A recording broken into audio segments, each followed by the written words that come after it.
Hi అండి. అందరూ ఎలా ఉన్నారు? అందరికీ శ్రావణ శుక్రవారం శుభాకాంక్షలు అండి. సో మీ ఇంట్లో కూడా అందరూ వరలక్ష్మి వ్రతం చేసుకుంటున్నారు అని అనుకుంటున్నాను.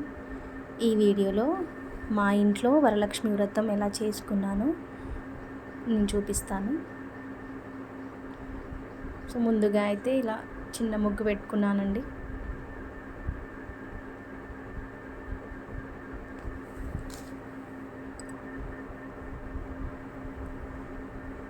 తులసి కోట దగ్గర కూడా అలంకరించుకున్నాను.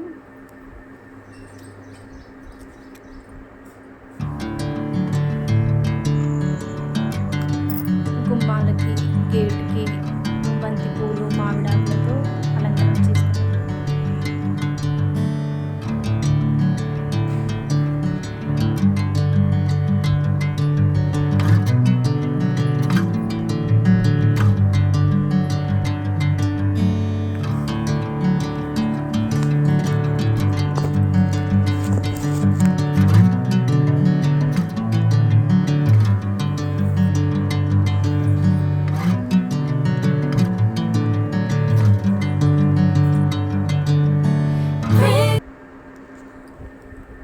ముందుగా శివపార్వతులకి పూజ చేసుకున్న తర్వాత నేను వరలక్ష్మి వ్రతాన్ని ప్రారంభించాను.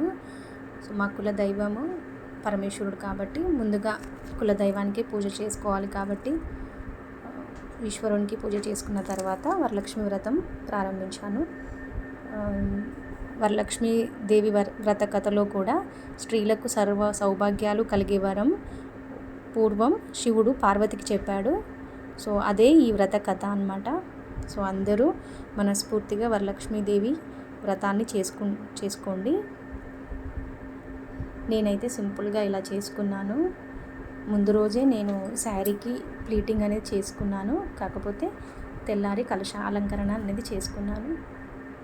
సో పూజ అంతా అయిపోయిన తర్వాత నేను వరలక్ష్మి వ్రత కథ అనేది చదువుతున్నాను.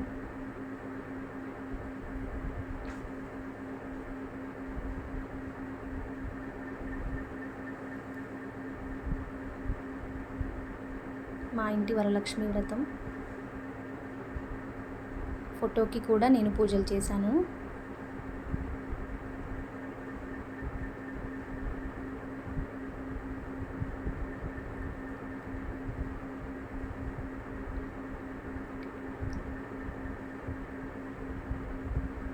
అమ్మవారి రూపుకి కుంకుమ పెట్టిన తర్వాత చాలా కళగా ఉందండి.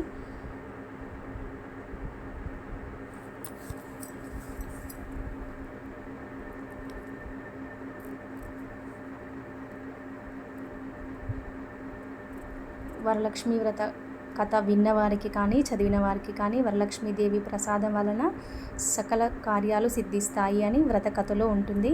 సో అందరికీ అలా వాళ్ళు ఎవరికి వారు అనుకున్నది నెరవేరాలని నేను మనస్ఫూర్తిగా కోరుకుంటున్నాను.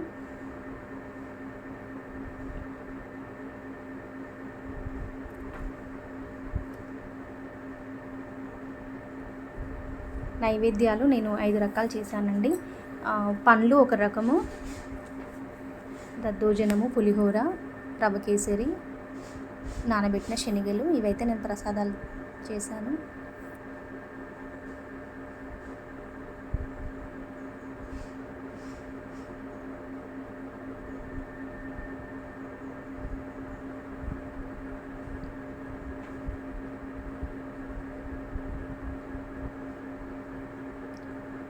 ఇవి ముత్తైదులకు తాంబూలం ఇవ్వడానికి ఇలా ప్రిపేర్ చేసుకున్నాను.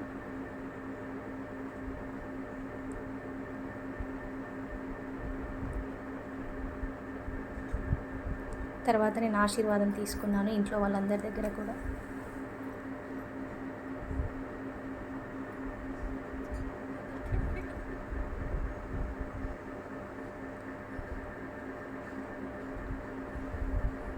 మా ఇంటి అమ్మవారు